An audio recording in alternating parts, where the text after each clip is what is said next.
Good evening, YouTubers. Anybody out there this evening?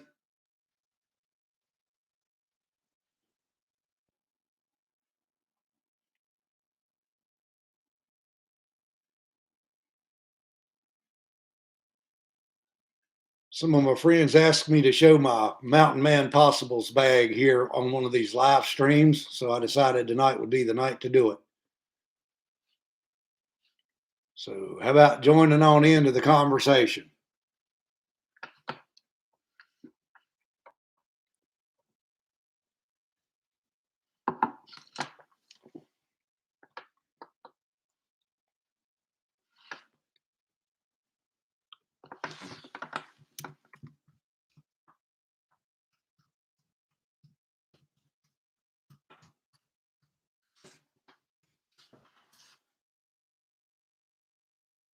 What do you say, Old Spice? What's going on up there? Did you get any snow up in New York, brother?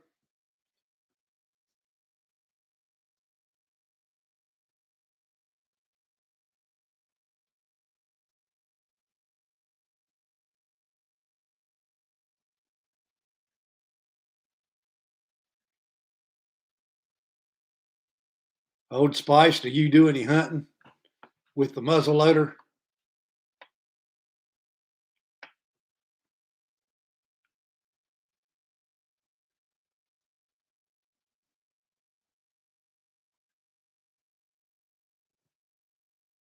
I see there's 5 of you watching me there.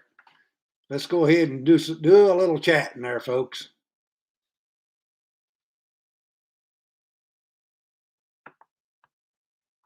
Like I said, there was some people asked me to show my possibles bag and sort of just take a look at it. I've got a couple of them here I'm going to show tonight.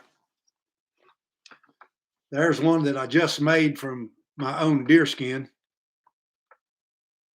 And when several people get on there, I'll open it up and show you folks what I got carrying in it.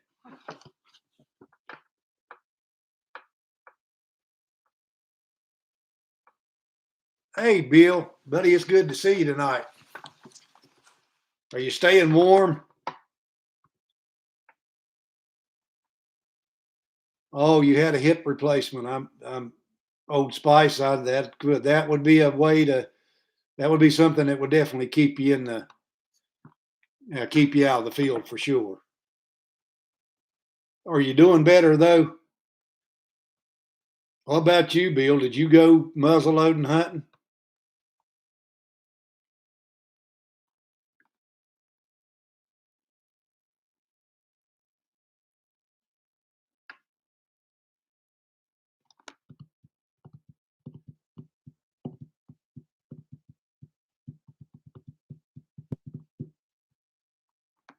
Who all's out there tonight?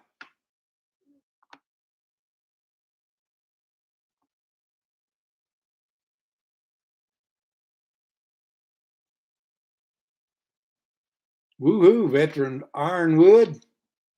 Veteran Iron and Wood.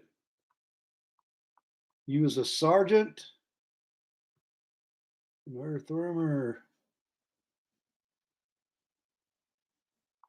Oh wow, out in Utah. What's going on out there tonight? I'm doing good, veteran. Doing pretty good tonight. I decided I'd come on here and do this show what I've got in my possibles bag, Gary.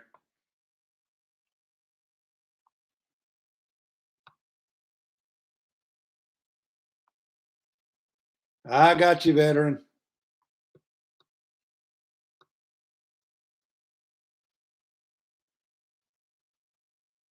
Oh, you like my hat? I had to get me a new one. I just about wore that other one out.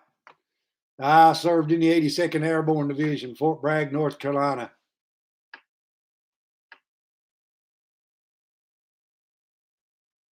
You're having a fire right now? Daggone right, I've got a fire in the stove. It was 6 degrees here this morning. How cold was it up in New York this morning, you, uh, Mr. Old Spice?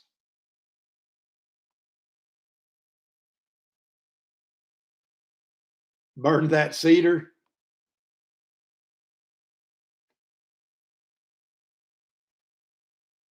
You know what? I can't. No, sir, veteran. I wouldn't. You wouldn't have told me that they would be that uh, something wrong in their pumpkin, but you know how it is. 27 in Nebraska. Well, it was about 6 this morning. It got up into the low 30s this morning. Old Spice, yeah, I figured it was pretty cold up in there. My son lives up in Wisconsin, and it's been in the minus degrees there now for several days.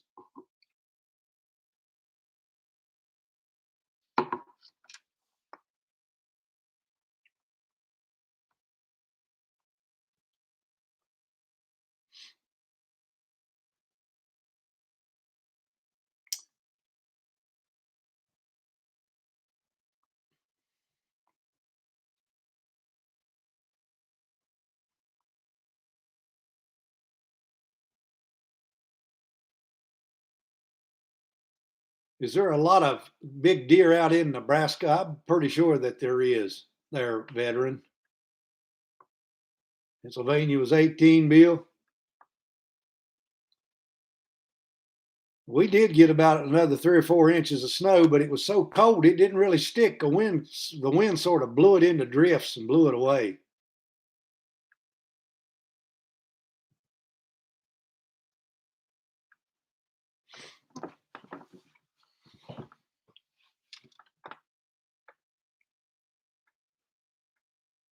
You saw 16 deer this morning? Cool.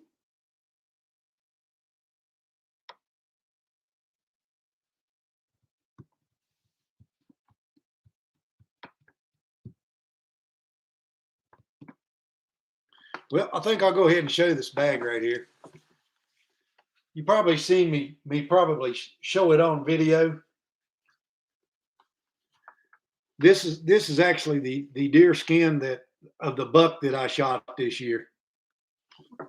Turned out pretty nice. The skin come out really good. I tanned this with bark tanning, you all, and you saw the leaf. You saw me using leaves to tan the skin. It's a lot different from the color from this one right here. That's just this naturally tanned, and that's just the natural color without any smoking or anything. So I've got one right here for my 50 caliber flintlock, and that's what I made this particular bag right here for. So inside of the bag, I take the scrap leather from just the scrap pieces, and I make other little bags. This one just happens to have cleaning patches in it. Of course, there's a little bag of grease that my buddy Michael Berner from Indiana sent me. And I carry that in this particular bag right here just for some lube for my gun barrel. So what else I got in here? I got an actual tool kit that I made out of that same leather. That deer not only good to eat, but it come out really handy. These little bags, you just take your scrap leather and and that button's going to be hard to get open there now. See, it's got a antler. Let me get that up there where you can see it's got an antler button on it. And I've got pre-shots in this one. I've got my powder measure. Of course, like this one's for the flintlock, so I've got the pan powder in that. Let's see what else I got in here. I've got some powder, of course, and I have a powder horn, but I don't really use it for hunting at all. I just use that horn right there because it's just a lot less stuff to carry. There's a nice little bag that I made. Now this one's got pre-made patches in it, and I just stuff them things down in there, and you guys can see that right there. I need to back up just a little bit. Comes out pretty good. Of course, in this one right here, same deer. No, actually, this is not the same deer neither. This is another deer right here. I've got the 50 caliber lead balls. See those? And this is just sort of traditional, like an actual mountain man would carry. And it makes you be able to use your deer skin for all kind of different stuff besides just making moccasins or a shirt or something out of it. Now this one I just made this bag right here. This one right here is my flint and steel bag, and every mountain man would have had a flint and steel,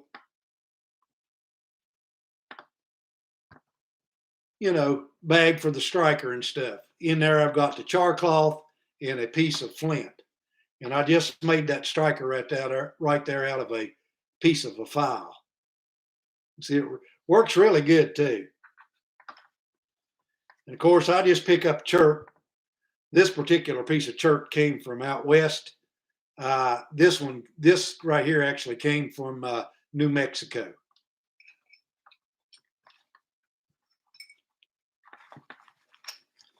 So that's all packed into the bag. Let's see what else I got in here.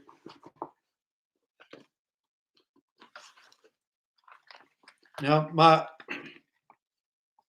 buddy Uncle Sasquatch, I hope y'all are watching Uncle Sasquatch's channel. He is I'm just going to say he's the man as far as muzzle loading goes. Uncle Sasquatch, you can't beat him and the knowledge that he has. He sent me this as a present right here. This is a little neck knife, patch knife. It's a pretty cool little knife too. Thank you, Uncle Sasquatch. I know I've thanked you before, but shoot, I'm going to thank you again. Pretty little knife.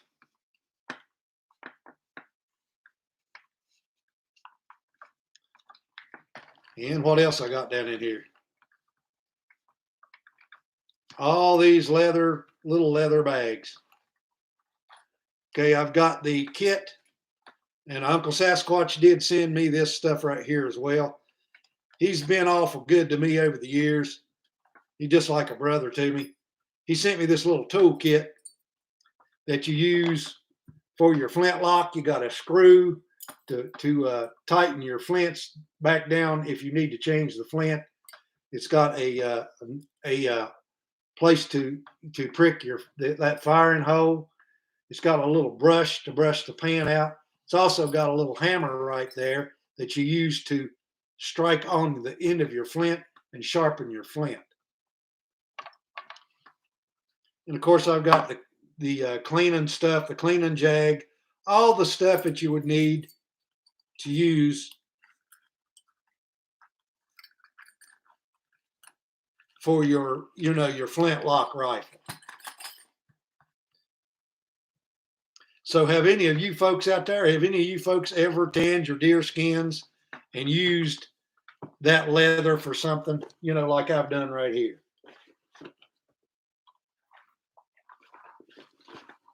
Because once you get hooked on tanning leather, you will always find something useful to make out of the stuff, out of your deer skin. Whether it's moccasins, clothes, a shirt.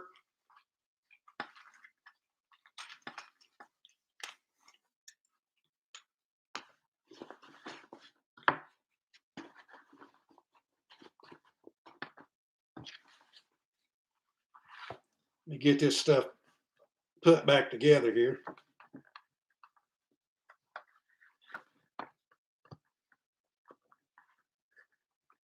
Wow, that's cool.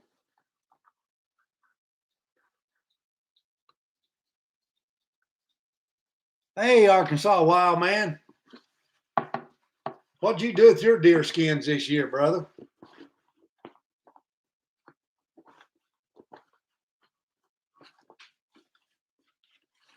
And of course, people ask you, why do they call it a possibles bag? Well, what's contained in the bag is something that you possibly might need on your hunting trip.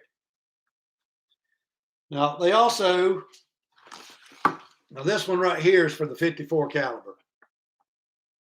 I'm going to open this one too since we're doing this.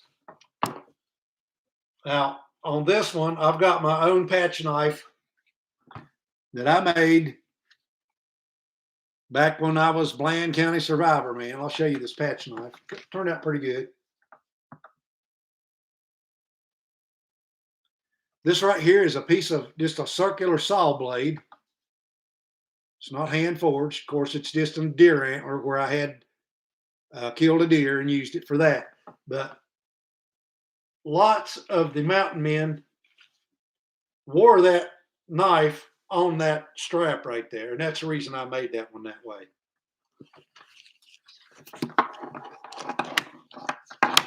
Okay, I got 23 of you out there. I'll talk to you guys there just in a second. Okay, now this one, I've got the boar butter. I want to stop that rifle from rusting. Make sure you use this stuff right here. It really does work. And before I started using it, folks, I couldn't hardly find anything that would keep a muzzleloader from rusting. And you'll see these older looking stuff, because this right here is over 10 years old right here. That right there is a tool bag that's got the tools and the jags and stuff in it for the 54 caliber. Of course, I've got the bullet bag here for the 54 caliber. And I carry the caps in there as well. It's a cap and ball and not a flintlock. I've got a starter, a ball starter in that bag. I keep rags in there to wipe the gun down just in case it rains or something like that. You just never know. Preloads, I really like preloads. You can put you another load down the barrel in less than a minute with your preloads. I know this wasn't traditional, but hey, when you need another shot really quick, right here's the way to go. Of course, I've got 3 pre-shots in there. All that stuff's loaded. I got a powder measure right here that my buddy Uncle Sasquatch sent me. Buddy, he just literally took real good care of me. Actually, he sent me 2 of them. See those things right there? He figured out the powder measure for the 54 caliber and the 50. Of course, I've got a fire kit that the box that he sent me to make, and you see me use this on my last video. This is really cool right here. You folks should get you one of these. It's got the magnifying glass in it, in case you want to use the sun, or maybe you need to get a splinter out of your finger. And of course, I've got a piece of leather that I cut to go over top of this stuff to keep it from scratching the glass. Got a piece of flint. Of course, I've got my flint striker in this one. You all is made out of spring steel, just a piece of spring steel. You see me make this on video if you're watching my latest videos. Works excellent. I mean, I can hit that piece of flint and strike a spark on that char cloth in a heartbeat. And I just did it in my latest video. But that's the stuff that I've got in these bags, and that's what you use these things for.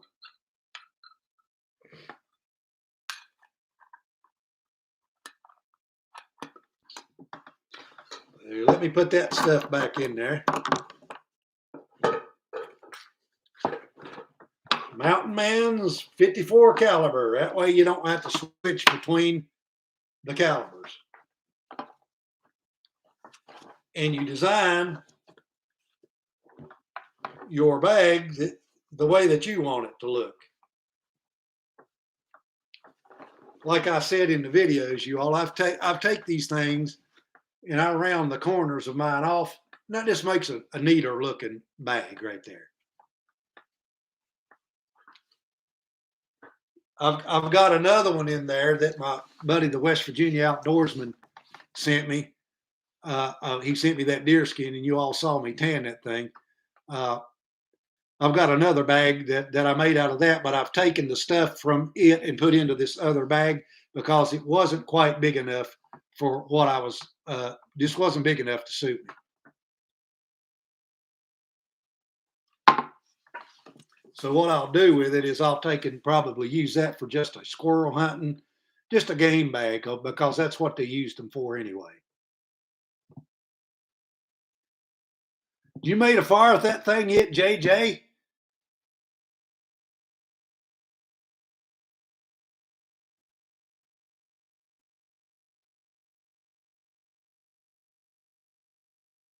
Hey, Red Scout. I see you there now, brother. I appreciate you showing up. Hey there, Linus.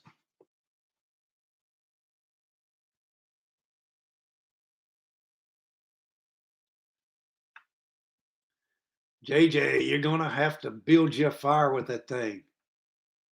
Hey, Gregory, what's going on tonight, brother? Yeah, JJ,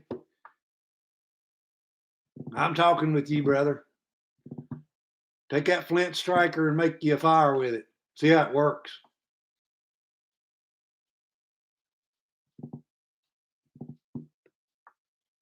Hey, Ron, I haven't seen you in a long time, buddy. How you been?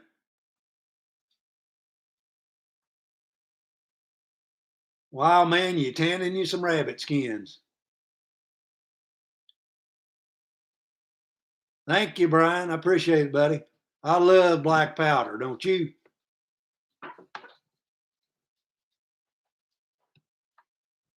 Ooh, JJ. Yeah, I know you'll get around to it. You got a good channel too, by the way. I really like watching you.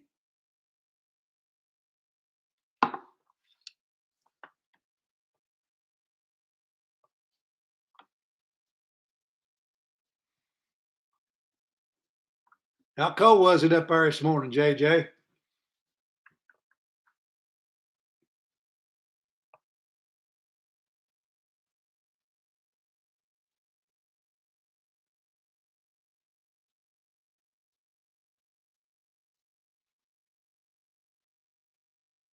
All right, Linus, check it out. 2 degrees. Yeah. You colder than I was. I was 6 here. I ain't that very far from you neither, by the way. Probably ain't 45, maybe 45 miles away. Of course, I'm in the northern part of Virginia. Hey, Smokey.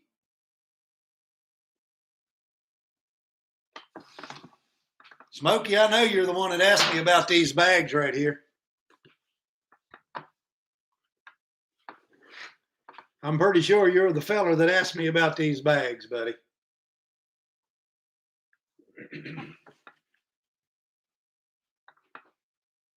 Did you kill a deer this year, Smokey?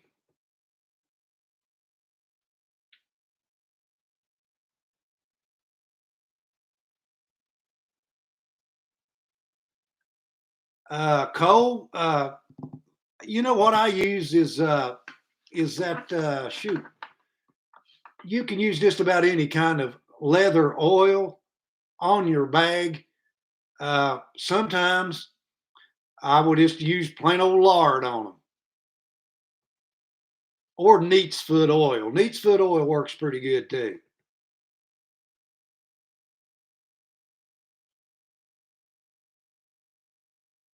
Well, you know what? You didn't kill no deer, Smokey. What happened?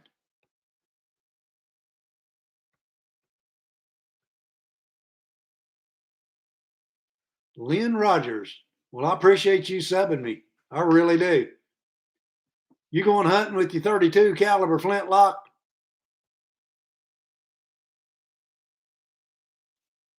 Cool, Smokey. I'm glad, buddy. Have you been hammering in your forge any?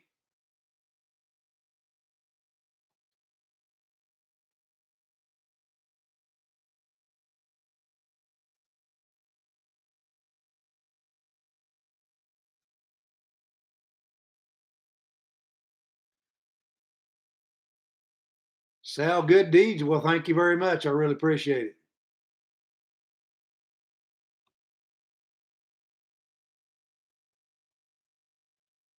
Hey, Gregory, I'm glad, brother. I'm glad that you like them boots. I've been trying mine out in the snow as well, and I actually went out today when it was really, really, really cold, and my feet never got cold in those boots.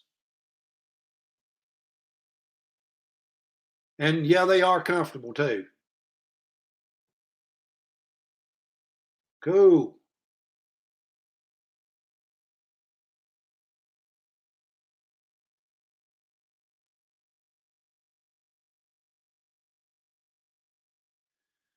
Well, Ron, you're going to have to email me, brother, when you're coming through, and I'll come out there to the gas station and shake your hand, buddy. Be glad to.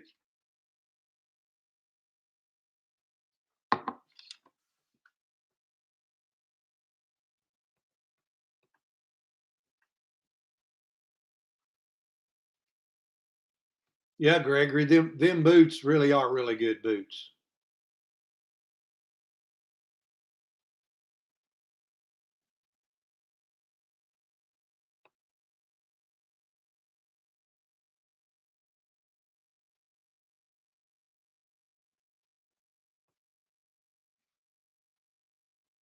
Like I say, I wore mine today out there in the deep snow. Feet never got cold, and I wasn't wearing any extra socks or anything either. So if any of you folks out there want them things, I mean, they have got some of the other good uh, uh, sizes back in stock. I just emailed that man here a day or two ago. Cool, Smokey.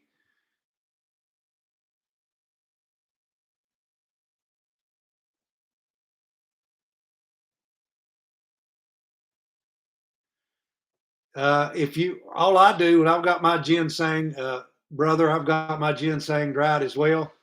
You just take you 2 or 3 pieces of it and put it in a cup and make a tea out of it. Just steep it just like you make regular tea. Hi from cold Winchester. Well, thank you very much, RA.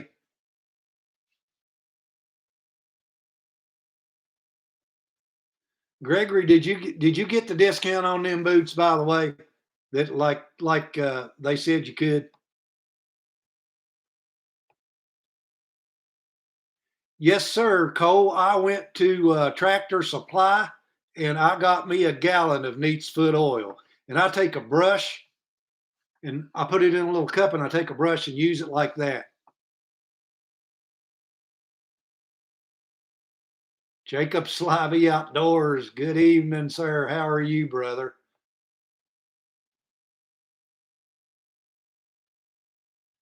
You ain't kidding about that, Smoky. I was going to do a little bit of foraging in my shop, but I ain't got no heat in there, so I didn't do it. Moonshiner, one of my videos is about that where I did a video on Hycia boots. If you'll check through my videos, you'll see where they're selling where I'm plugging Hycia boots, and go on there and get you a pair of them. Jonathan, we're talking about Hycia boots. If you guys will wait just a second right there, I'm going to go get that boot and show it to you. Just hang on just a second.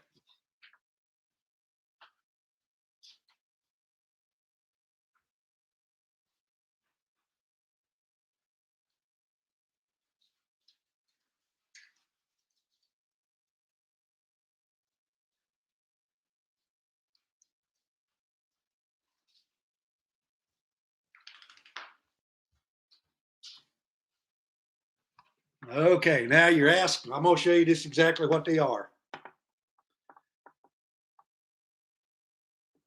They're muck boots, snow boots, mud boots, 400 grams of thinsulate. You can get them in different colors too. I just picked camouflage because I got these you all for free. They sent them to me just to do a video about them and just plug them for them. But this right here And if the Mike Reed code is still available there for you guys to use, you can use them. You can use that code to get, I think it was 25% off. But you can go to Hysia. Can you all see that right there? Hysia boots. Just go and check that video out and then click the link and you can go. They got all kind of stuff even for kids. They have hip waders. They have got chest waders. They sent me a brand new pair of insulated chest waders just for doing that video right there. Hey, Rick, I appreciate it, buddy.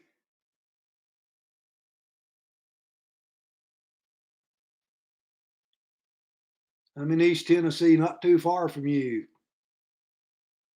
You know what? I don't wear gaiters for snakes. I do not. But now it's not a bad idea.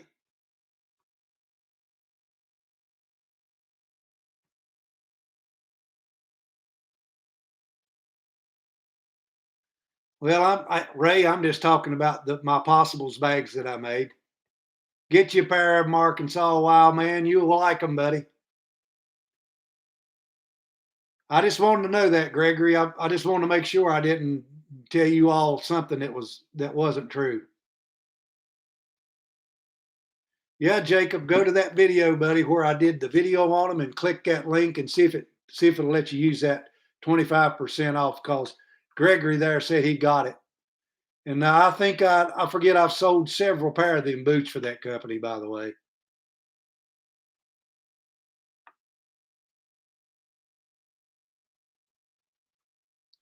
These are I'm not kidding you, these are very well made boots. And you know what? These come with a lifetime warranty, by the way. A lifetime warranty. Check this out. If something happens to that boot, tears up on the inside, you know how boots tear up. Just make sure you kept your purchase receipt, because they come with a lifetime warranty. Like I say, they come in different colors. They come in kids sizes, I'm pretty sure. They got boots for the ladies and the men. And shoot, they're just really good boots. I really like them. I wouldn't be sitting here showing them to you if I didn't like them.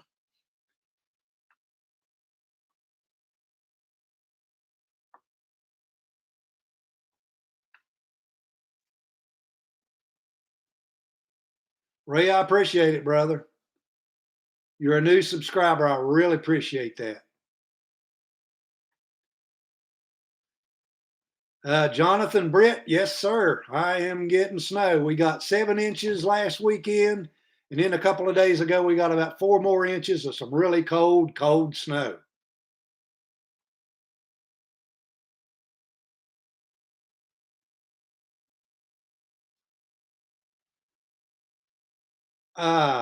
Cole, I actually use an Arkansas whetstone. But also I use one of those diamond honers. Now let me show you that right there. I think I got it right up here.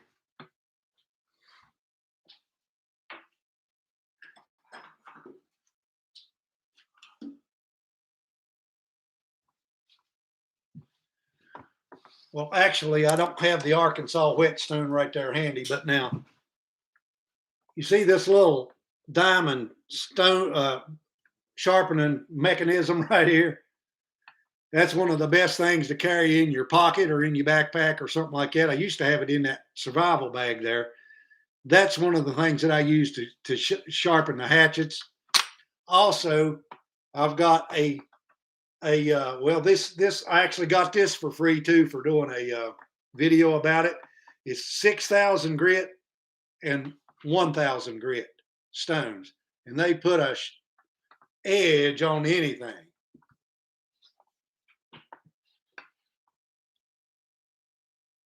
Yes, sir. They grip really good. I just wore them things up in the mountain there today in that snow. You can see the cleats on them boots right there. And I can tell you right now, folks, I don't care what kind of pair of leather boots you got. in cold weather, when them boots get wet and your foot gets damp in that boot, your foot's gonna get cold. And when my feet get cold, I'm coming out of the woods or building the fire one. Thanks, Bob. Appreciate it. This right here, RA, I think I got this at Lowe's. Be honest with you, I'm pretty sure that I purchased this at Lowe's or Smoky Mountain Knife Works. I may have been at Smoky Mountain Knife Works and got this, but you can order the things. Hey, John, what's going on, buddy? John McFarg. How do you say that name? I wish I could talk to you people. McFowl. John McFowl? Is that a thumbs up or a thumbs down, brother?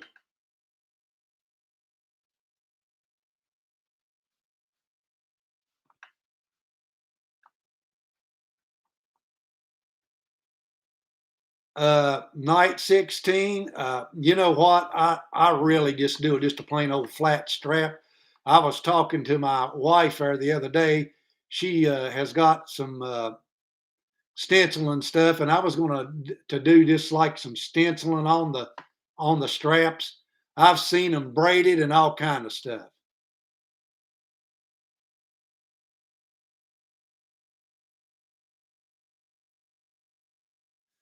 Yeah, Lynn, that sure is. I've been in that lodge place too, that cast iron place. Been in there.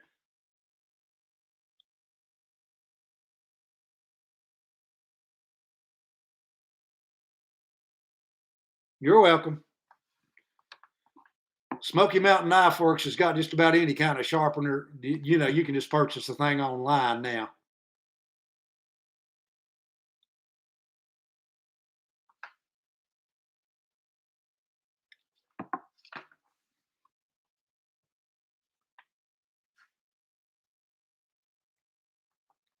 You live in Tennessee, Lynn?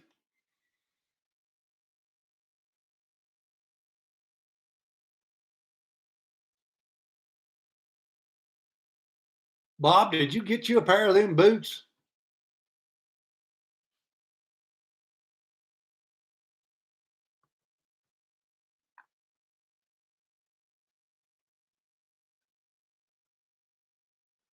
Oh, you live in North Carolina. Okay. I remember that now, Lynn. Hello, North Carolina South Beach. Good evening. John McFall, you're in Ontario. Well, I'll be daggone. Well, thank you for showing up on the chat tonight. I appreciate that. I know you're cold if you live in Ontario.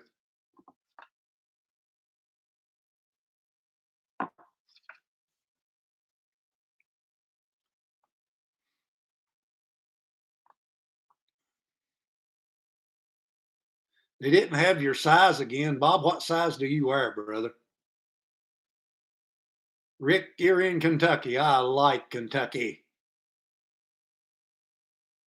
Oh, sorry.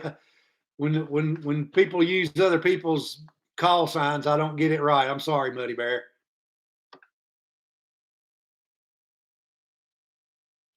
Georgia, Brian Kilgore. Thanks for showing up, brother. You live in the mountains of Georgia? What is my favorite taste in tea? Man, I've got all kind of teas. I like birch tea, black birch tea for one thing. Really, really good, and it's actually really good for you. Oh man, Bob, you got a boat-sized foot. I'm sorry they didn't have the size you needed.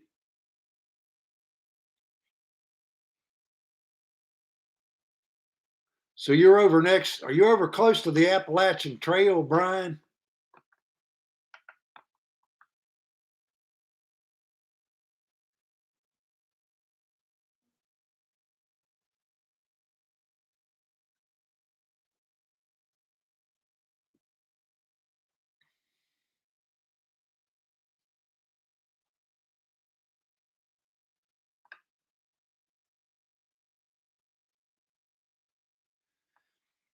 Yep, you're getting you some white pine. You're getting you some vitamin C there, as long as you don't boil the tea. If you boil the tea, you'll kill the vitamin C there, brother. Cool, Brian. I just wondered.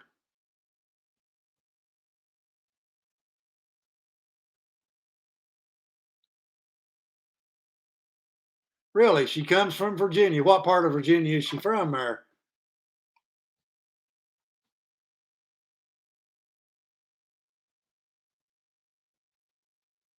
Okay, Brian, that's good. Caramel, lemon, and honey tea. Yep, that's some good stuff. It's good for you this time of the year too.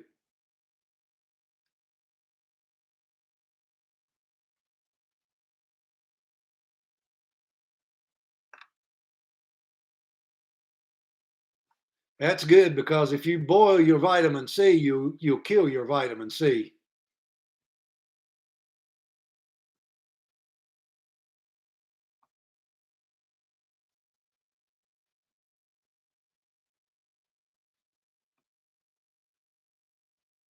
Lord knows we need all the vitamins we can get this day and age, don't we?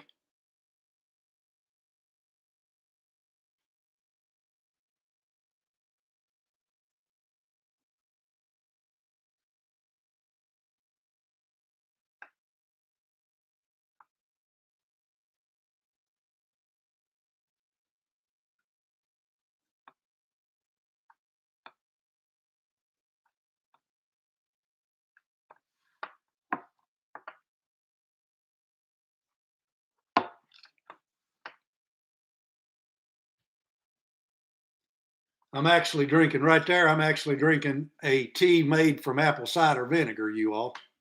That's what this is. I'm going to show you something right here. It's really good for you. If you'll get you some of it, I want to show you this stuff right here. Just hang on just a second.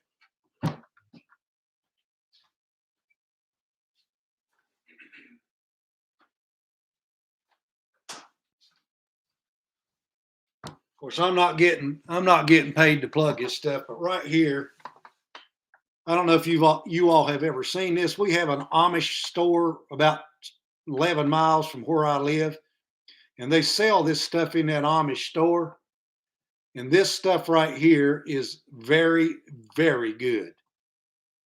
It's delicious. You can use it on your salads. I make tea out of it and drink it. If you have a problem with your legs hurting at night after you go to bed, like I do, an old timer like me, you can take apple cider vinegar, just like this right here, or just plain old apple cider vinegar that's 5% acid. Take you a cup of water, put it in the water, about 2 or 3 tablespoons of it, and drink that stuff, and it'll ease the pain and let you go to sleep. So check that stuff out right there. Click it, whatever you want to do. Herbal tonic, sipping vinegar, Amish harvest. It's 5%. This one has 20 herbs and spices in it too, you all. That's what makes this such a good stuff. Let me see what all it's got in it here. This has got cherry juice, elderberries, muscadine grapes, elderberries, flowers, lemon balm, cameo, juniper berries, wild cherry bark, fennel seeds, green tea, star anise. This right here is some really good stuff. You need to get you some.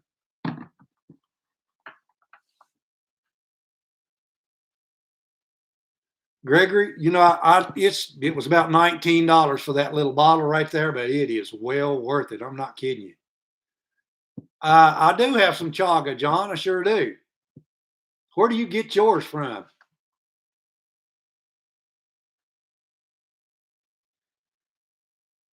So good deals. Yeah, I've made apple cider vinegar too.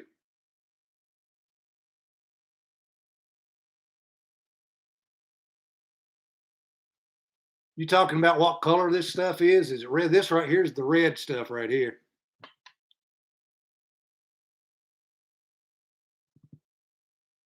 Rick, I use Bragg's too. Bragg's is you're getting it with the mother still in it. I'm pretty sure. This one right here has 20 herbs and spices in it. Very, very good.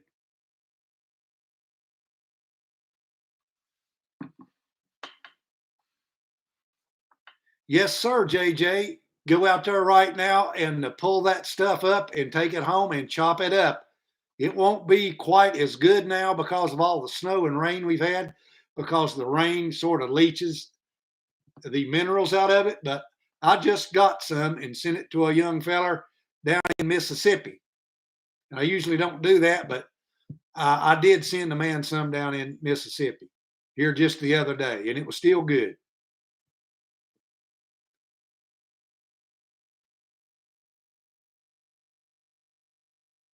Yeah, Cole, I noticed exactly who you are too, brother. You used to be on Facebook when I was on Facebook. I remember you.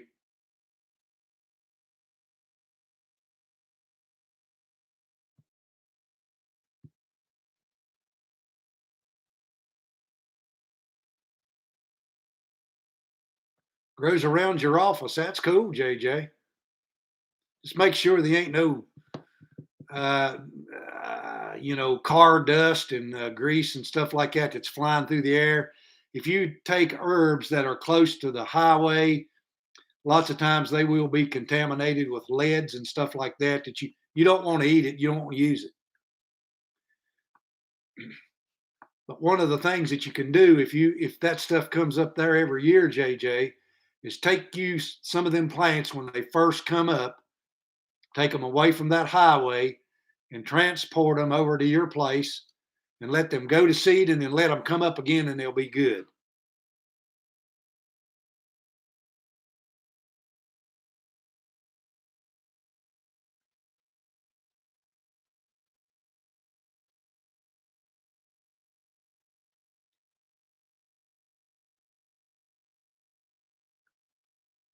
RAU, try it, buddy. It really works, and for people who have restless leg syndrome, it helps it out too. It really does. But one thing I found out that works or gets rid of restless leg syndrome is get off the caffeine. I know it's a hard thing to kick, but restless leg syndrome comes from way too much caffeine consumption. Folks, I used to drink 20 cups a 20 cups a day, and my left leg would never go to sleep at night. But once I started using herbs and I got off of strictly got off of that amount of caffeine, the restless leg syndrome went away. By the way, that vinegar remedy for that is an old Amish remedy. I didn't figure that out. I actually read about that in a I might have read it online.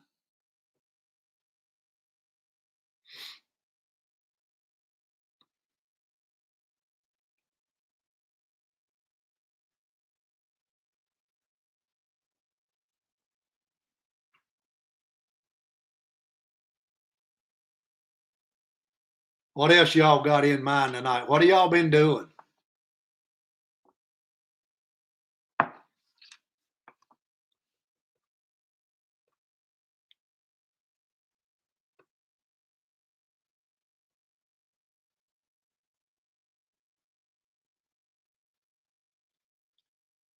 Old timer switchel.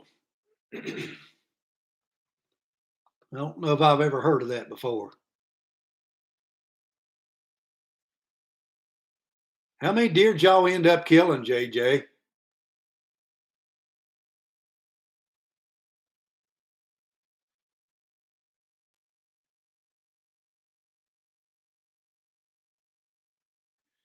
Well, let me know when you're out around here somewhere, George, in 73, and we'll see what we can do, buddy. Working on a leather gun holster. That's cool. Hey, Sal, good deeds just the same way you cook a dog, buddy. Because a coyote ain't nothing but a dog. You cook it just like you do any other type of meat. You just throw it in the pot and boil it.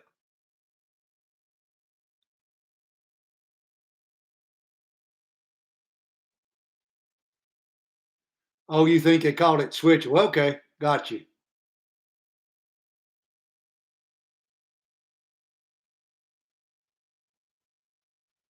Flint bone, what did you make out of leather, buddy?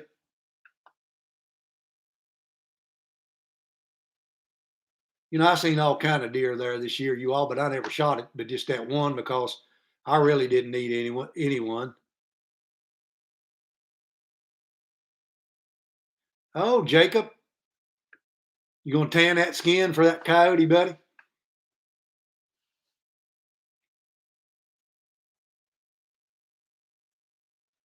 What's a big old deer, John? Where in the world did you kill that thing at?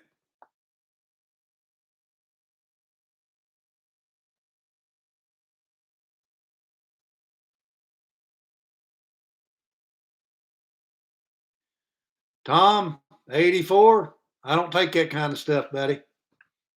None of it.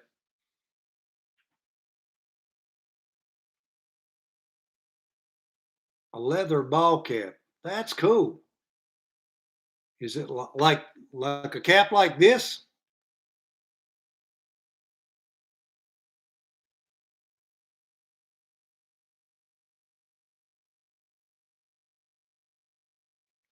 Folks, I ain't against you taking whatever you think your doctor tells you need to take, but I just ain't going to do it, okay?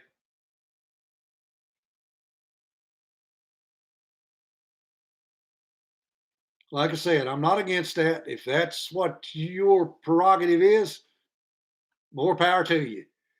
But, don't tell us folks who don't want to do it because we ain't going to do it. I'd like to see that, Flint Bone. Won't you shoot me an email there sometime? Readmike279 at gmail.com. Send me a picture of that ball cap. Praise the Lord. Yes, sir. Knight, I'm glad you killed you one, buddy.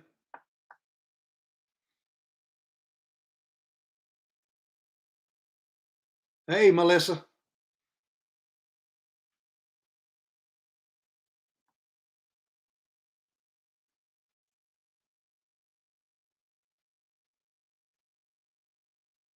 I bet he did. You shot him with that big old gun.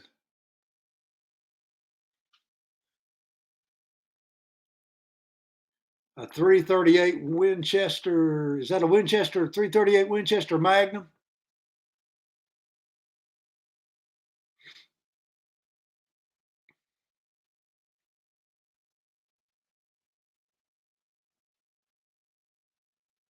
Did you make any jerky out of that deer there, John?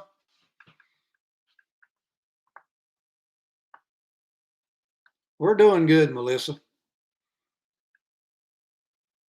Cool. I love jerky. I made 5 pounds of jerky out of some of that deer that I killed. Still ain't eat it all yet.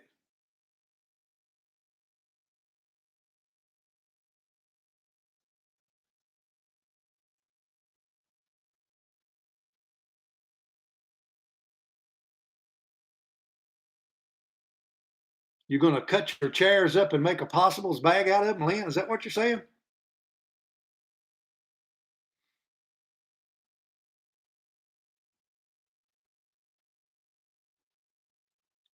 All right, John. All right, Flintbone. I'll be looking for that, buddy. I might have to make me one of them. Actually, George, yes, sir. I've done. If you'll look back through my videos, I know I've got 800 of them on there, but if you'll look back through them, you'll see me teaching how to throw the tomahawk and a knife.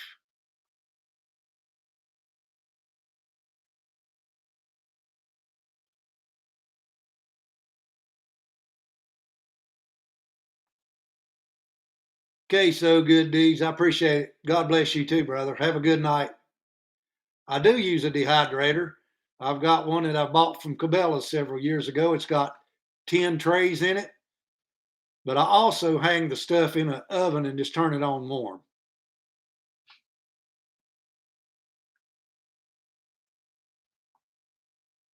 I got you.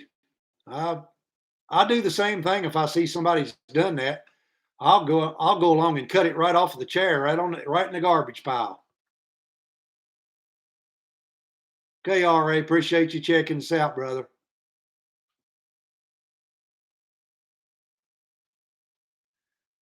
George, when I first started doing videos, man, that's been 10 years ago. But you just go up there and click videos and keep scrolling. If you will click the earliest videos, I think is what you click. It'll take you back into the past so you don't have to scroll that far.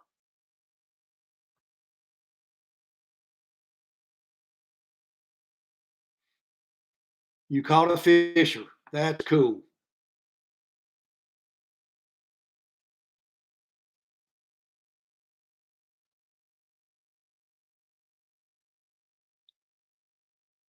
In Mills Creek. Melissa, did it have a hole drilled in it?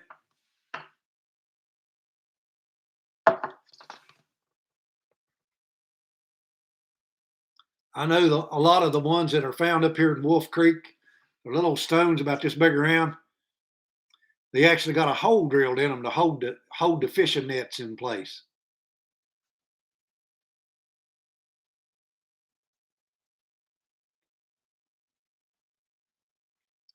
I've seen some of your projects, JJ. You make mine look pretty sick, buddy. I'll just be honest with you. I've seen some of the stuff you've sewed up there. That's what they are, Melissa. They use them to weight their little fishing nets down.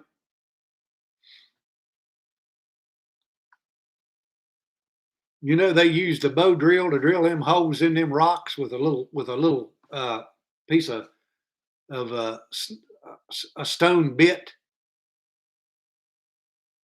Yeah, JJ, if you're just a beginner, buddy, I don't know. You do a whole lot better work on leather than I do.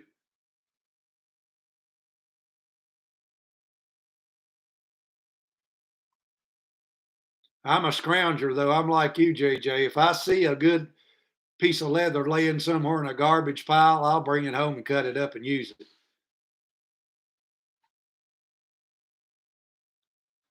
It's better than letting it lay out there and rot.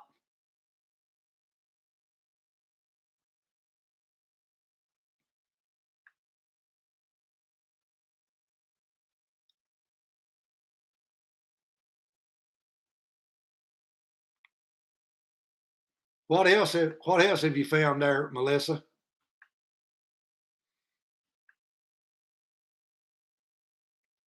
Venison meat pie. I love meat pie, John. There ain't no question about that. My mom used to send me to school in the 1950s, and that's what she'd send me to school. We'd have to eat in our lunch bag is meat pie. Very good.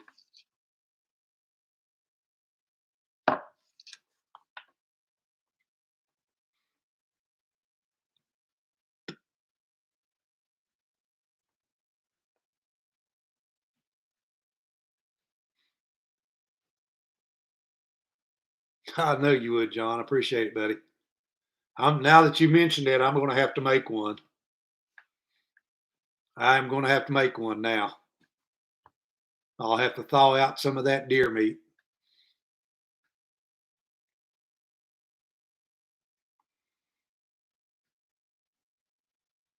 That stuff's really good for you too. That stuff has got the good.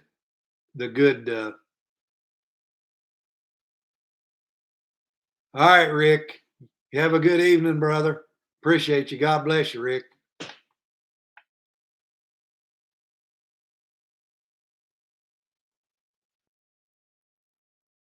Lord, yeah, we growed up on that stuff. JJ, we got them big old rolls that was about this long, about that big around. You just take your knife and slice you off a chunk. By the way, that Amish store right out there that sells this vinegar right here, they did have that stuff in stock a couple of years ago. You can still buy that bologna.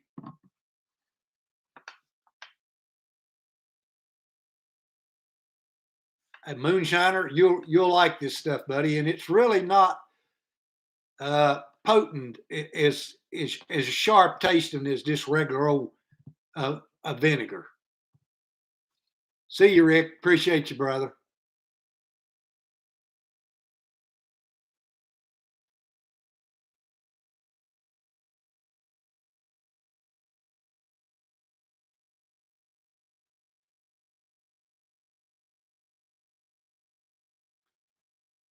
Melissa, I didn't know what them things was until I heard about that them ovens.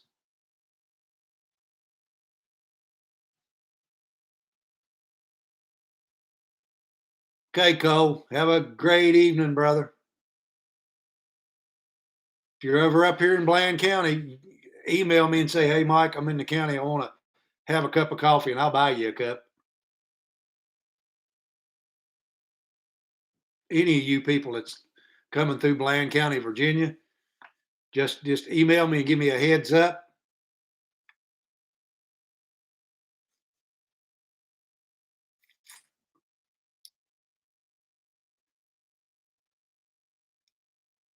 Brian, there are lots of herbs that's used for that. I really don't. I don't suffer from that, so I don't really know just exactly, really what really works really good for that. I'll be honest with you. All right, George. Anytime, buddy.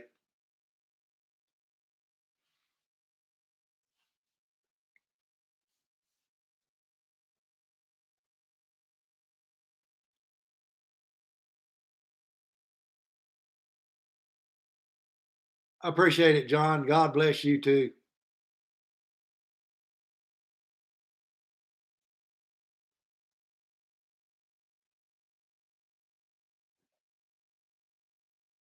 I've seen that, Lynn. I've seen that bologna as well. There's no question about it. That is some good stuff. I like I like a good fried bologna sandwich.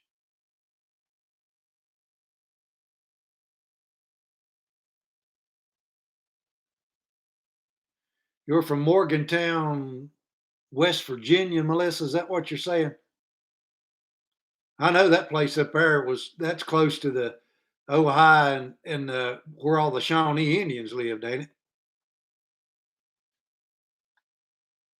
Oh, Morgantown, Kentucky. Okay, I got you. Well, you definitely got Indian arrowheads over in Kentucky.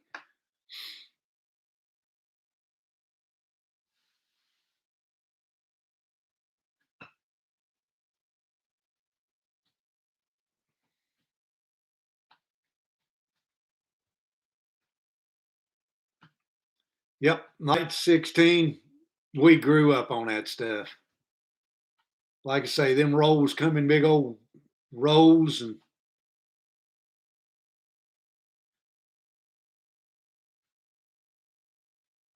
Tennessee Smoky. That's what you're hoping for breakfast. Are you cooking it yourself, brother? All right, Flintbone. I appreciate you.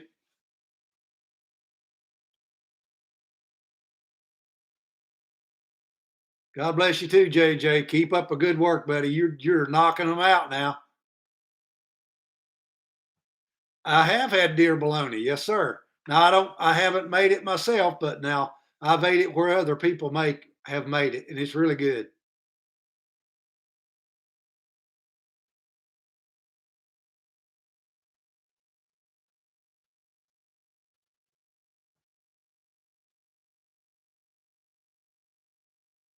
Okay, KG Bear, brother Kelly. I did check that channel out as well too. I sure did. You're only 30 minutes from West Virginia, Melissa. Okie dokie. That's where I found my wife. It was in West Virginia, St. Albans, West Virginia. Your wife is the cook, Smokey? You don't take her to the outdoors and make her cook outdoors either, do you?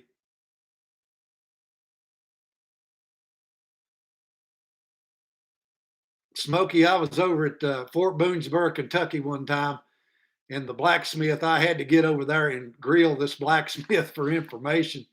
And he was a really cool fella. He was cooking his breakfast at the forge on some skillet that had like three little legs on it, and I wish I had one of them skillets. But he had that thing sitting over the forge, and he was just cooking that bacon and eggs right over the forge, and hammering at the same time. If you've never been to Fort Boonesborough, Kentucky, you'd really enjoy it.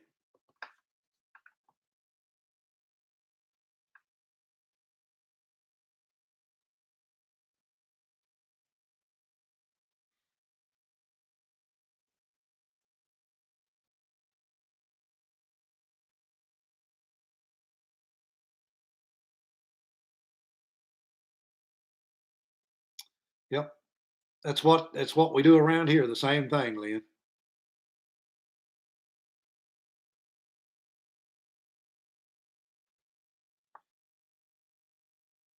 Yeah, Tennessee. I'm glad, buddy. She's taking good care of you.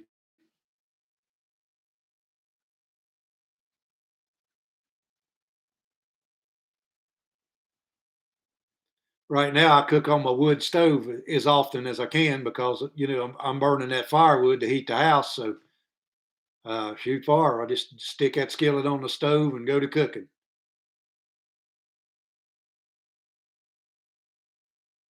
Which reminds me, I think I need to stick on some deer meat there and get it thawed out and start cooking it for tomorrow.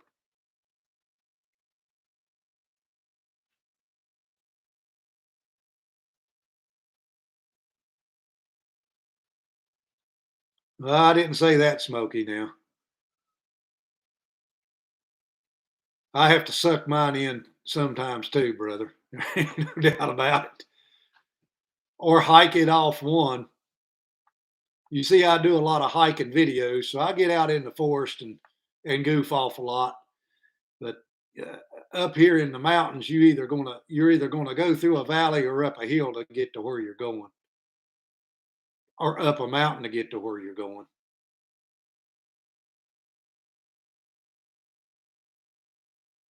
You ain't chopped none of your fingers off with that tomahawk yet, have you, Tennessee?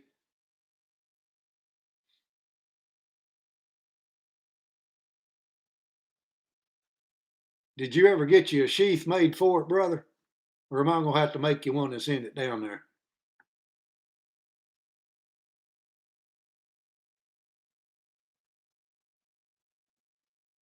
Amen, brother Smokey. Me too, buddy. There ain't no question about that. Yes, sir. Almost 50 years now. I've been blessed with a good woman.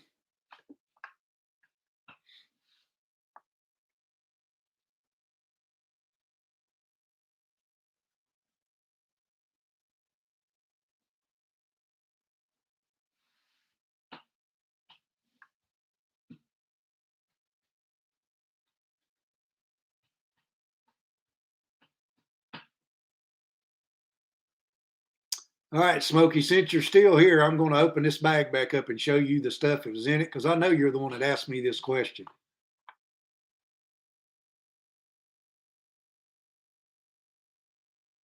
You did do that then. Cool. I'm glad you did. I'm Smokey. I believe you asked me this right here, so I'll show you this new bag that I just made out of the deer that I killed. This is actually the neck of the deer skin. It's the thickest part of any deer, and then that strip right straight down the middle of its back is the thickest part of the deer skin. So that's what I normally try to use to make a bag out of. And of course, I've just got little tool bags in here for different. Of course, there's a little powder flask. Michael Burner sent me that little grease bag. I've got grease in that little bag. Any of the scrap leather, I turn it into little bags to use to put stuff in. That's got cleaning patches in it. Flint striker. Smokey, did you ever hammer you out a flint striker? Show that again before I go. Okay. That's just made out of an old chunk of an old file. And I like to see this right here is better when it's cold weather because it won't slip out of cold fingers when you put it around your fingers, just like that right there. Okay. And that's why plus it's just the mountain man favorite. All right, Smoky, hunting gun patches, pre-cut gun patches. The bullet bag, 50 caliber flintlock bullets there that I got in there. One more time, Uncle Sasquatch, my buddy, sent me this neck knife, patch knife right here. I know you've seen these things advertised online. This is a canoe. This is called a canoe. It's got a little canoe right there on the side of it. Now I need to make some of these, and this is actually made out of you can see it's layered steel. Really a neat little knife too. And what else I got in here?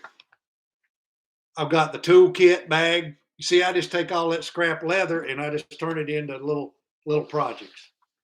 And Smokey, I know you're the one that asked me that right there. But I've got another one for the 54 caliber as well. But all your mountain men would have had a bag, and so did the Indians as well. It wasn't just the mountain men carrying a possibles bag. The Indians did so as well. That's what that one looks like.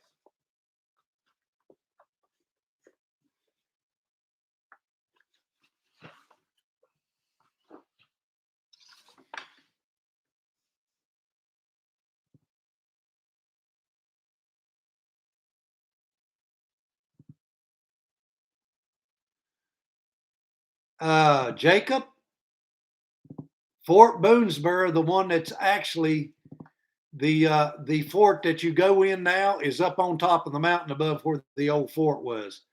You do know that, don't you? Fort Boonesborough, the one that you go to where you go inside and you go through all the places that's in there, is up on the mountain above the old fort site. You come across the Kentucky River there and you go up on the hill. Does it work good, Smokey? Michael Nab Adventures. Thanks for stopping by. Oh, you're welcome, Tennessee Smokey. Chris, you're Choctaw Indian.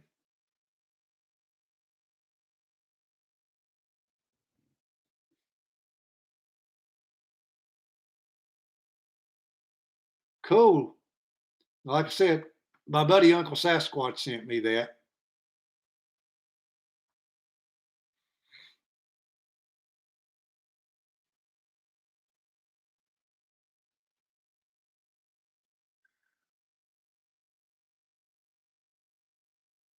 Hey, Marcia, what's going on over there?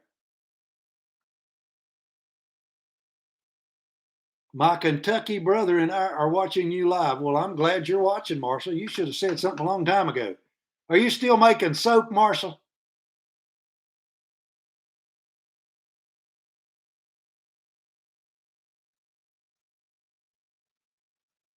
I'll tell you right now, Marcia McDonald, if she's still making soap, makes the best soap, homemade soap that you can use.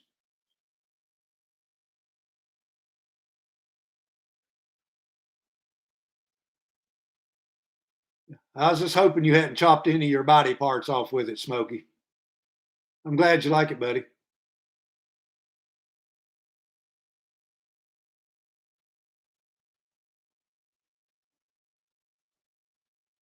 Are you asking me that? I got you, Marcia.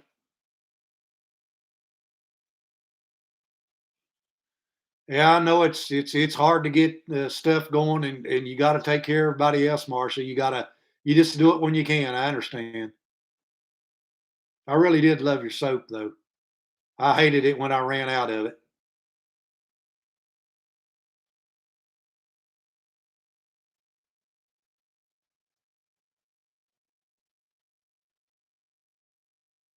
No, I haven't done a DNA report. No, sir, Chris. Sure haven't. Sharp enough to shave. Yep, it is, Smokey. That's the first one I made, by the way, there, brother. I think you got the one that I did the video on.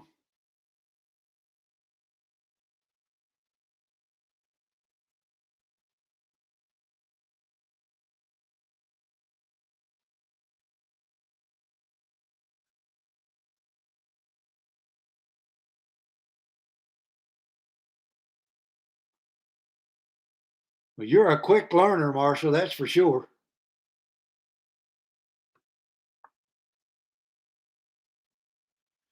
Well, Marcia, just you have to email me your address again there, so that I can send you the money for it. Okay. Uh, I was going to ask you. I forgot what I was going to ask you now, Marcia. Do you make all the? Do you make pine? Have you ever made pine tar soap?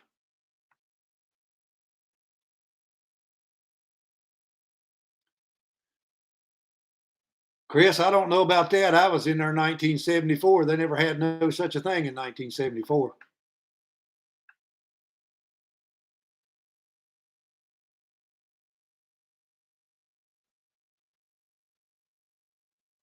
I got you, Smokey. Green, what's going on, Green Greggs? You tell me, brother.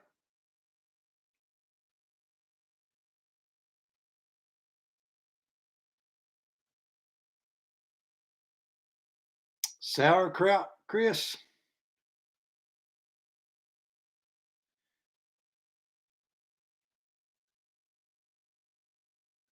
Okay, Marcia. Just email me there and let me know what some bars of it'll cost me, and I'll send you the cash. Okay.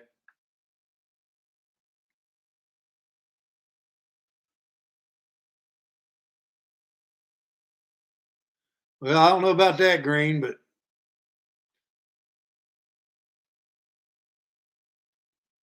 Marcia. Okay, I got you. You still using that camera you won, Marcia?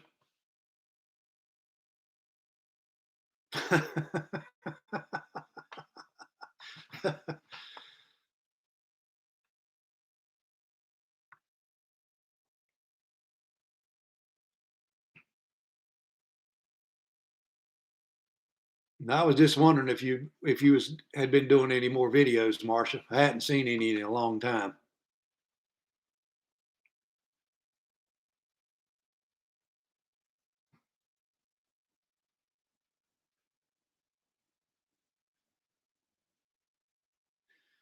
Yeah, Jacob, I've been over there a couple of times, and I really like it.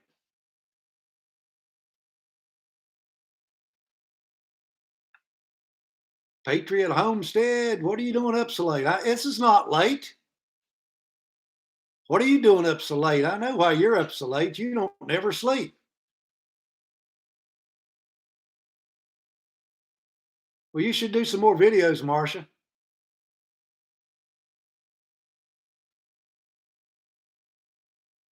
Hey, Eleanor, what are you doing, girl?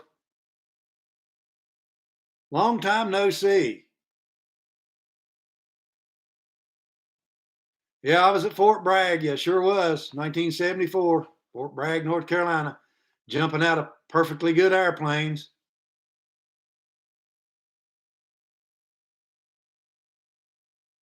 It depends on what kind of food you're talking about, Chris.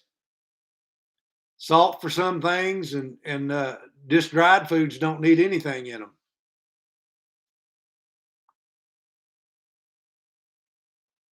How's your dad doing, Patriot Homestead?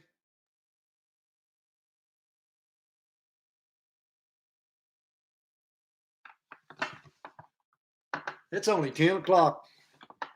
It's still early.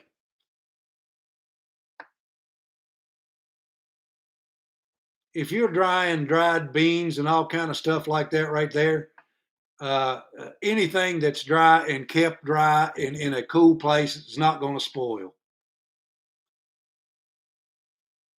Well, I'm glad Terry's getting something out of him, Marcia. Yeah, Eleanor, come on over here in Bland County. You know just exactly where I'm at. Chris, if it's going to be raw, you'll put it in. You'll put it under salt, brother. You'll salt cure it.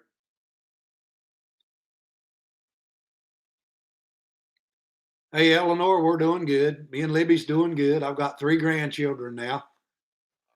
My son has got a daughter, and my daughter has two kids now. She has a son and a daughter. I started to stop at your house the other day, Eleanor, and holler at you.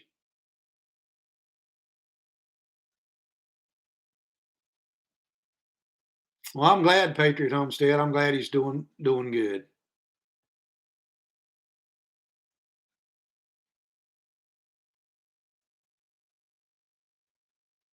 Dry or salted, Chris.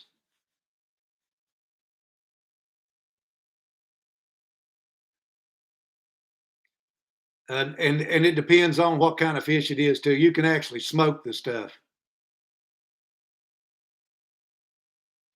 I appreciate you stopping by, Lynn. You have a good rest of your weekend as well.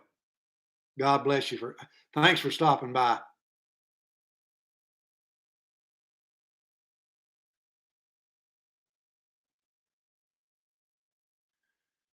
Okay, did you shoot me an email, Marcia? I do not grow mushrooms, Chris, but the ones that I know to use in the wild, I actually go out and pick them and bring them in from the wild. But I'm not really a mushroom connoisseur. Okay, Marcia.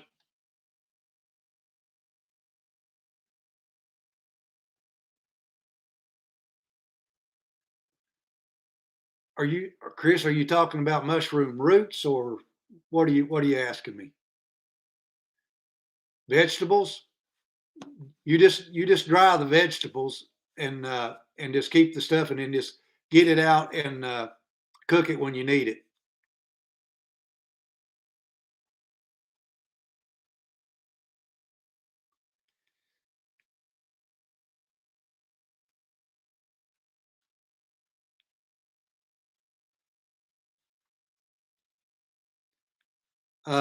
Potatoes, you can dehydrate those things as well. You can dehydrate any vegetable. Just put it in, just put it out there and let it dry. Apples, I dry them all the time. Beets, you can dry those. I love dried beets, by the way.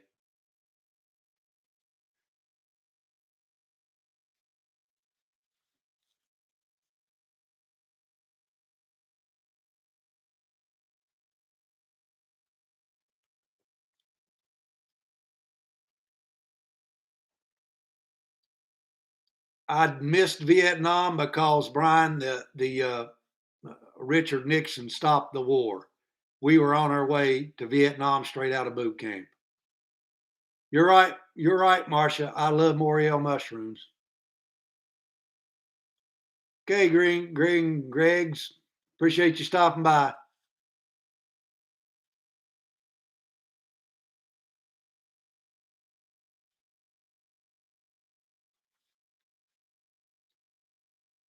You're asking me what to store your dried food in. You can store them in airtight cans as long as it's perfectly dry. Make sure the stuff is perfectly dry. Also, you can take those if you've got any of those uh, little bags like you use for meat and stuff. You can put that stuff in there and pull all the air out of it. Eleanor, we just got old, sweetheart. That's all I can tell you. Appreciate it, Brian. I appreciate it. Good night, Jacob. Good luck on your trap line, little brother. I appreciate you. Get you another video up and going. Keep that channel rolling. Yes, sir. Vacuum. Vacuum seal that stuff as long. It is perfectly dry. And one of the ways to find out if it's perfectly dry is just take some of it like that you think is dry, put it in a Ziploc bag and watch it. If you see moisture on that Ziploc inside of that Ziploc bag, that food that you think is dry is not perfectly dry.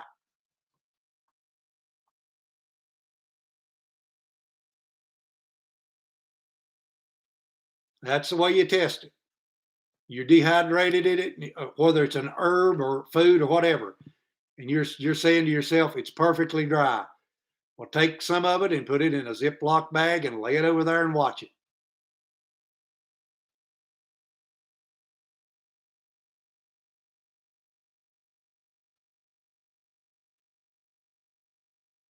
That's a good one, Smokey. I haven't read it, but I'm sure it's a good book.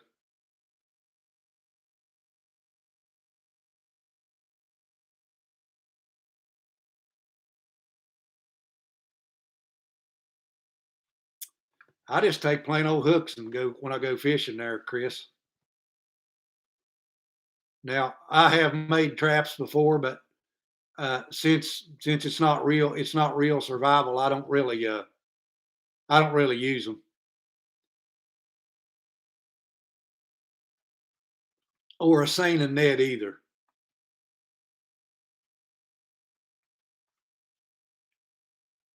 Eleanor, it was 6 over here.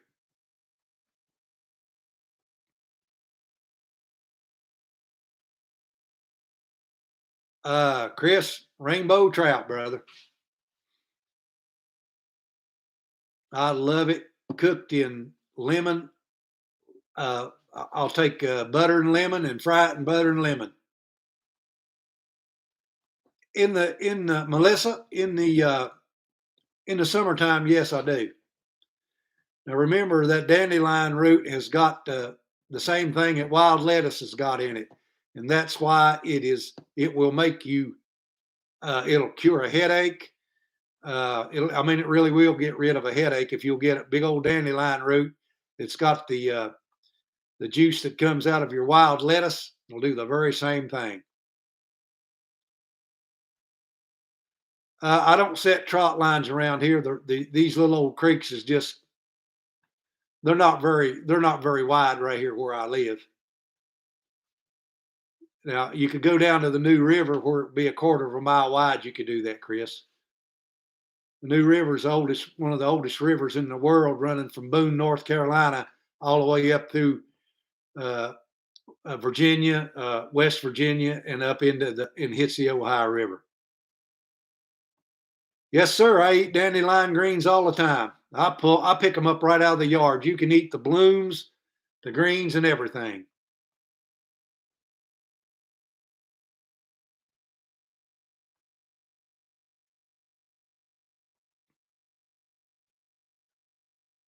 Yes, sir. Crawfish. Yeah, buddy. I love me some crawfish. Oysters. Yes, sir. I like oysters.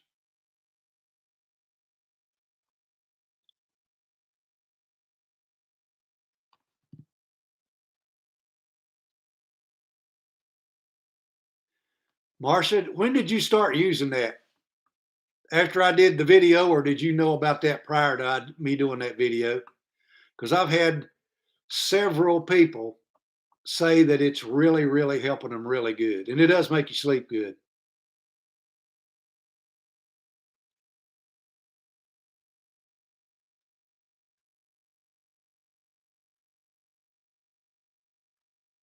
Well, you're doing yourself a favor, Melissa, for sure, if you're using it. It's really good for you.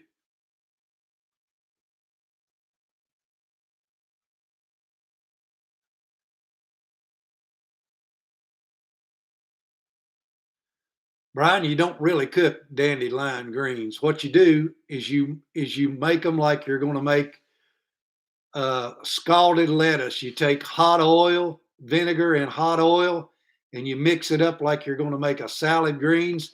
You pour that over top of your lettuce, and that's what we call scalded lettuce.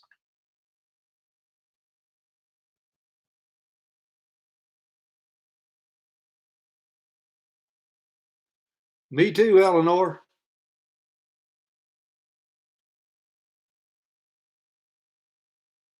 Hey, Marcia, I'm glad it worked. I really am. Did you get it wild? Did you get it yourself, Marcia? I don't drink, Chris.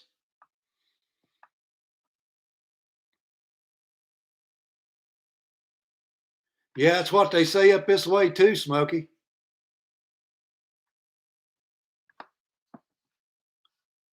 Yeah, we're supposed to get, if it melts this snow off, it'll definitely be a flood.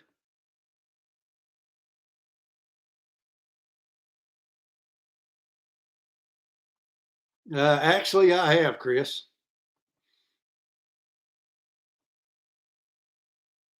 Yes, sir. I'll pick them right out of the off the side of the hill and eat them raw. Yes, sir. I sure do. Flowers and all.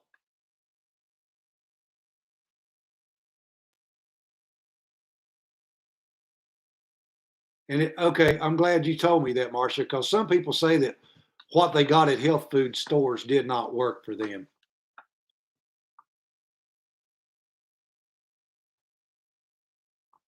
Yeah, just Melissa, just make it like you're making a wilted lettuce. I know you know what I'm talking about.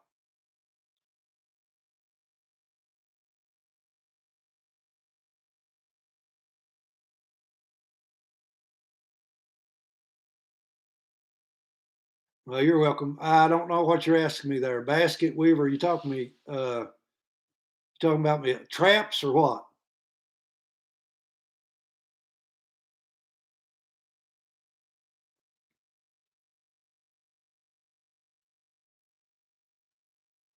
Okay, Melissa, I got you.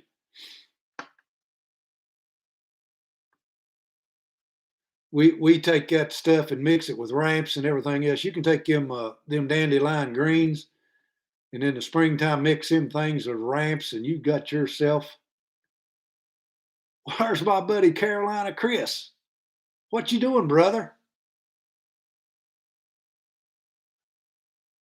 I don't know about that, Carolina Chris. You make me look sick.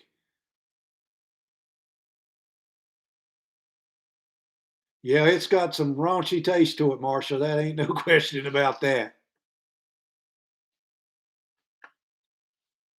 Uh, Chris, a local office is what I've been thinking about.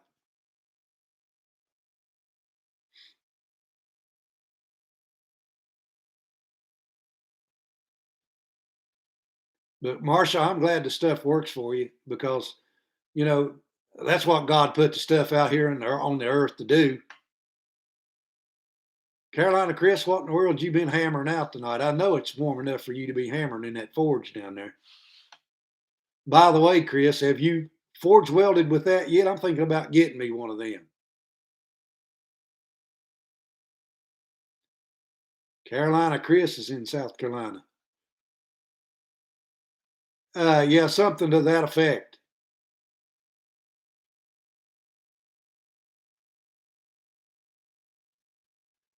Smokey, one of these days I'm gonna have to drive down there and shake your hand. I appreciate you showing up tonight too, brother. God bless you. Have a good one. Log dogs. Wow, man, you getting dead into it. We're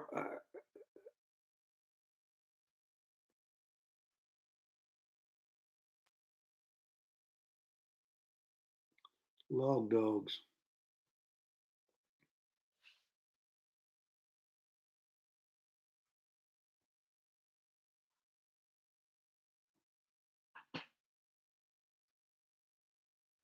You got that right. I was talking to Libby about that the other day there, Eleanor.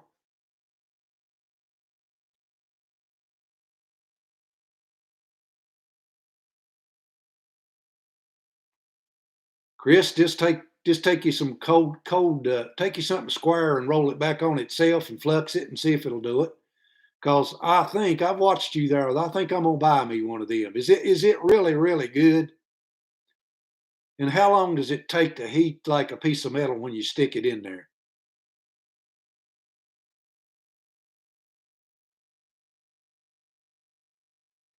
Hike with Mike. What's going on, brother?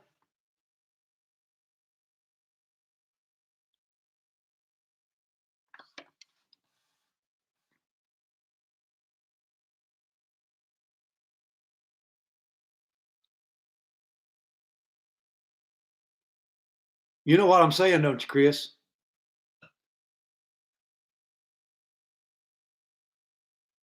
Okay, so it probably in 5 minutes it's at a hammering state. I wonder how long it would take before it would go like almost white. I mean, I'm talking about just a thin piece of metal.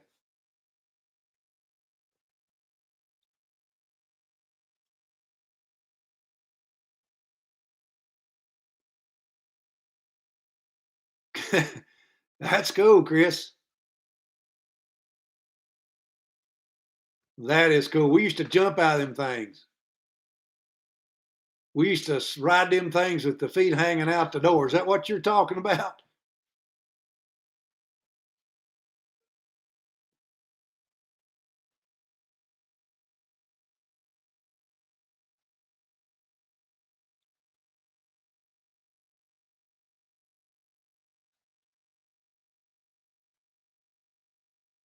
Chris, just like I say, just take you something and just fold it back on itself.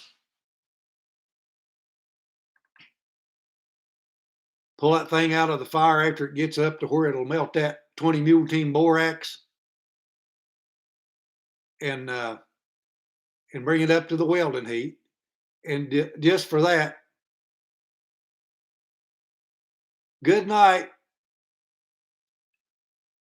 I appreciate you, Marcia, and your brother there for watching. I really do. I really do appreciate you. God bless you.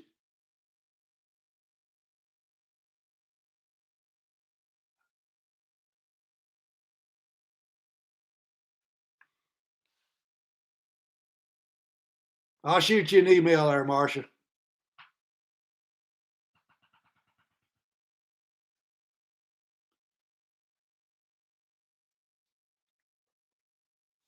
All right, Chris. Let me know how it goes, buddy. Make a video and let me and show me how to do it. Because I can guarantee you won't have all the fluctuation with using coal or wood. You won't have all the ash that flies up against your piece of metal when you're trying to get it hot. Although with that just that little old piece of soft iron, when you see them little sparkles flying off of it like little bitty fireworks, pull it out of there and hit it one time and put it back in there and try it again. Reflux it and try it again. See if you don't get a good stick, and then you'll be forge welding. Everything you can think about.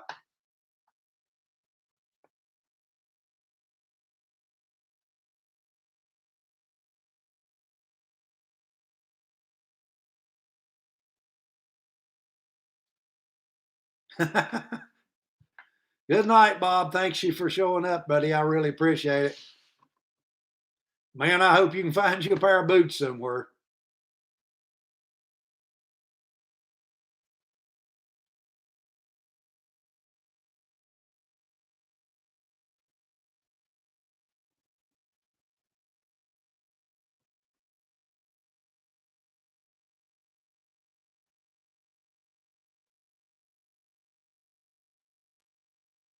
Wow, Marcia, that's something.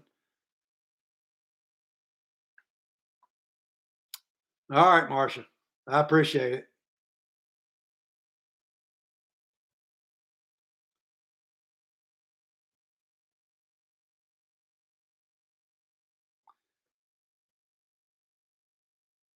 it. Chris, I took AIT at Fort Polk, Louisiana.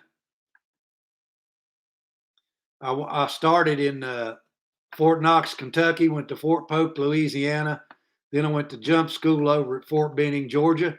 And from there, I went to Fort Bragg, North Carolina. Good night, Marcia. And Marcia, if you're still watching, if you find some of this tonic right here, buy you a bottle of it.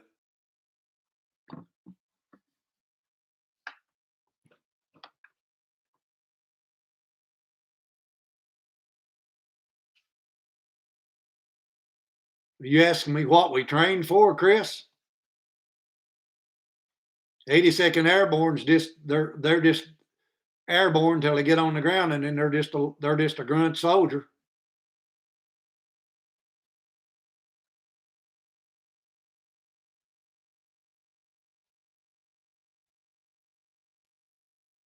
I didn't specialize in anything, if that's what you're asking me. This tonic right here is a tonic that has 20 herbs and spices in it. I get it at the Amish store, but you can buy it online because somebody told me they just purchased them a bottle of it. This really, really is a good tonic. Okay. Check that out right there. I hope you all can read that. It's only got 5 calories in it.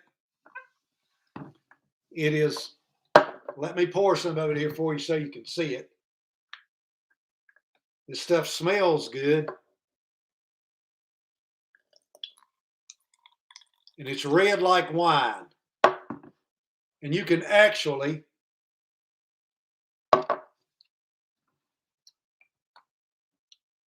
drink it without strangling yourself, okay? But check that stuff out. It's really good stuff.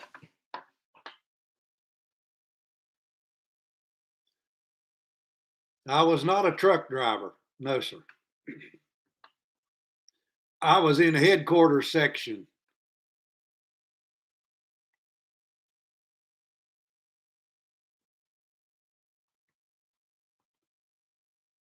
You know what? I do remember the wild horses at Polk. I also remember all the wild pigs.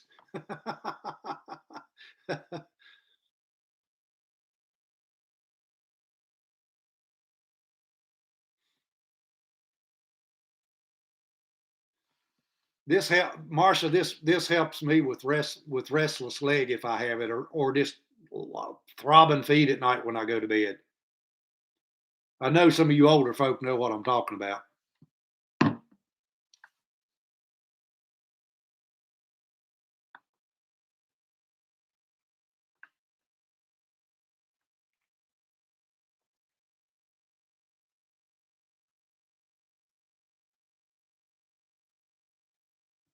Yep, they sure did, buddy. And you know, being from West Virginia, we didn't have none of them things up here.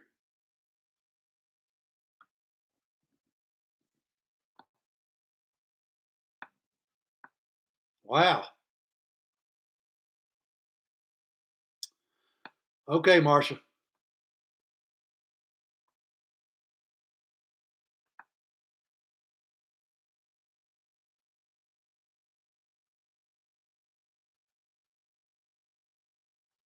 Hey, I'll tell you one thing, folks. If you're not subscribed to Carolina Chris Outdoors, you're absolutely missing one of the best channels on YouTube.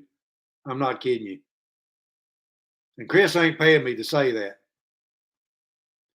He's got one of the best, if you like outdoor cooking, how-to videos, Carolina Chris is the man. I'm not kidding you.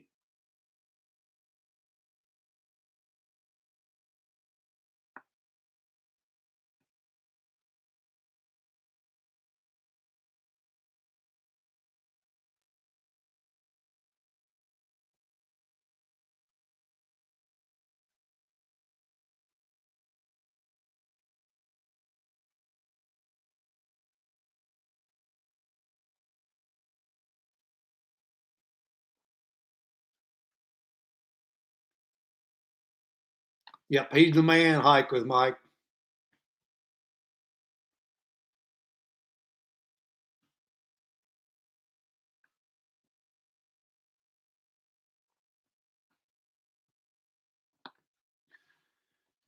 Hey, Chris, this is sipping vinegar blend made with raw organic vinegar with the mother. Okay. I know you know what that means.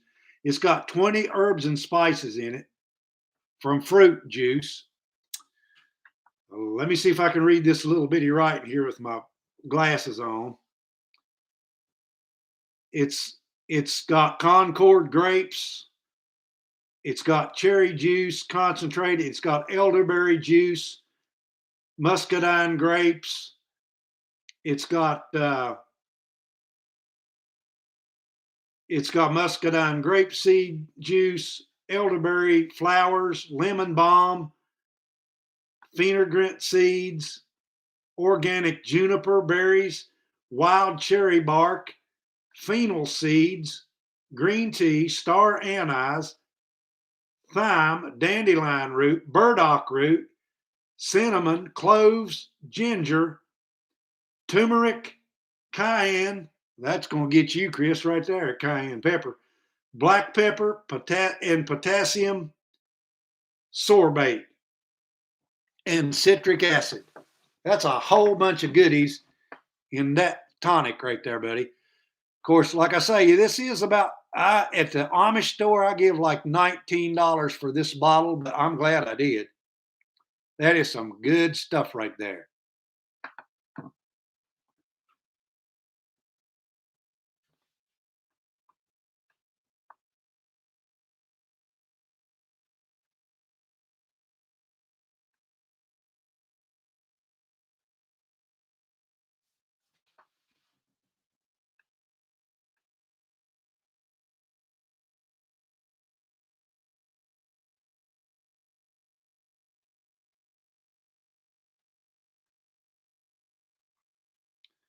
Eleanor, I'm sorry to hear that.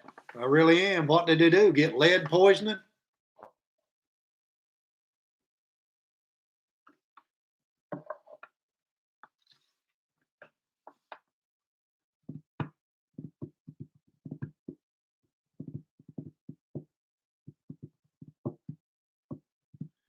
Carolina Chris, when you're up here next to Bland County sometime, buddy, you have to come by here and talk to me.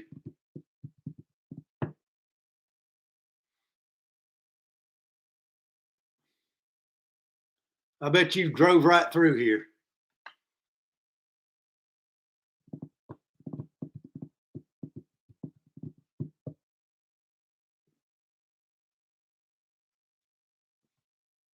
Just email me when you're coming through, Chris. I'll tell you just exactly how to get here.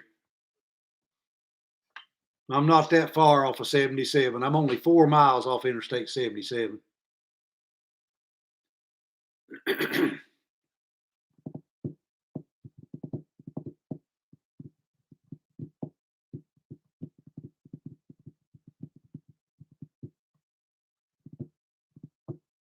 Eleanor, how long you been retired now?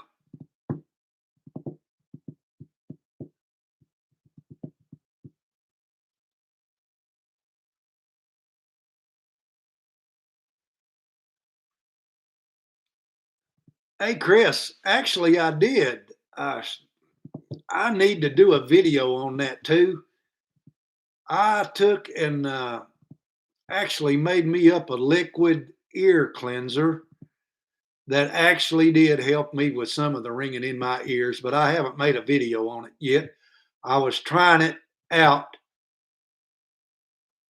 I'm trying the stuff out to see how good it works. All right, Chris.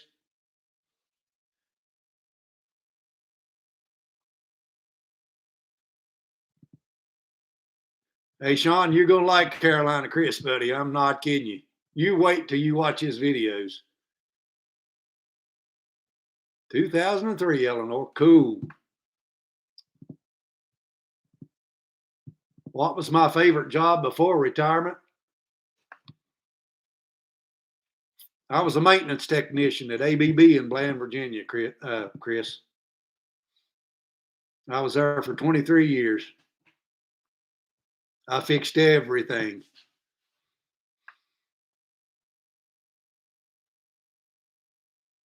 Eleanor, I was going to ask you, how long is that hospital still in business over there? Do they still receive patients at the hospital where you worked?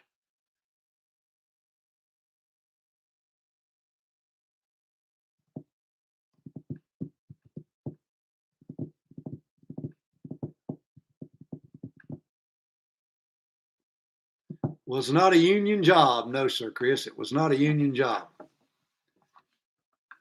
We made the transformers that turned the lights on in the World Trade Center the first time it got bombed.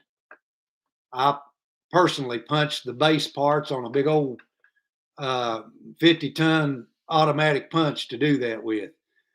And the lights that you see up there in New York now that's shining them big lights up in the sky, we made the transformers right there in Bland County, Virginia, that turned them lights on.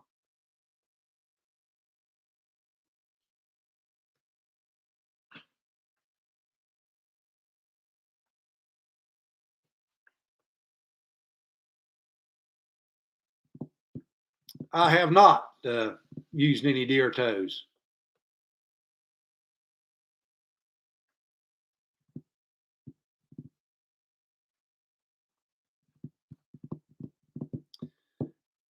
I really don't have any favorites on that barbecue stuff there, Chris.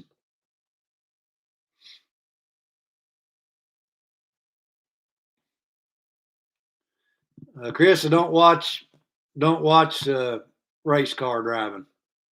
I'm not against it. I just ain't got time to fool with it.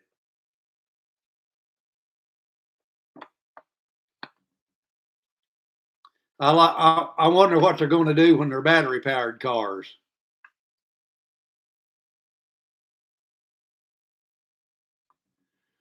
Hey, Sean, uh, when I get this perfected, I will do that. It's got three different herbal ingredients in it, and I'm going to add one more to see if it works a little bit better. Okay.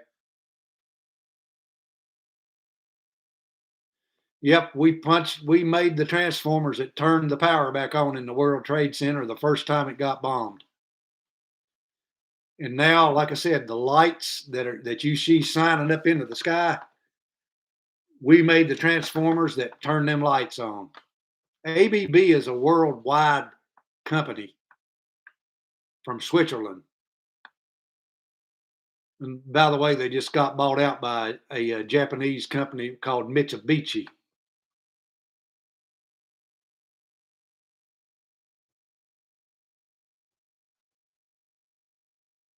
Okay, Eleanor, I was wondering about that. Appreciate that.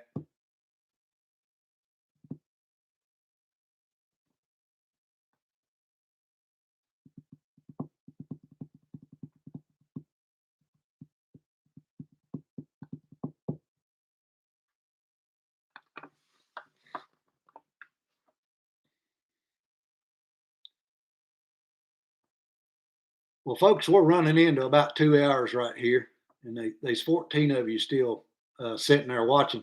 I appreciate everybody checking in with me this evening.